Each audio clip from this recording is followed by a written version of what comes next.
શું જીવનમાં બીજી વખત પ્રેમ થાય? પ્રેમની લાગણી એટલી ઊંડી હોય છે કે પહેલો પ્રેમ ક્યારેક એવી યાદો છોડી જાય છે જે ભૂલવી ખૂબ મુશ્કેલ હોય છે. પણ શું એનો મતલબ એવો કે ફરીથી પ્રેમ થાય જ નહીં?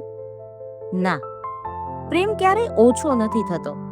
એનો રસ્તો બદલાઈ શકે છે, એની અનુભૂતિ અલગ હોઈ શકે છે, પણ એ હૃદયમાં ફરીથી જરૂરથી આવી શકે છે.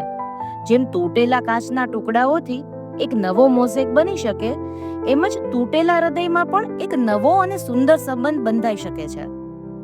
કદાચ બીજી વખતનો પ્રેમ વધારે પરિપક્વ અને સમજણવાળો હોય.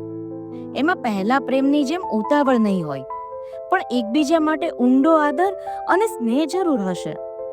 જિંદગી હંમેશા નવી તકો લઈને આવે છે, અને પ્રેમ એમાંથી સૌથી સુંદર તક છે.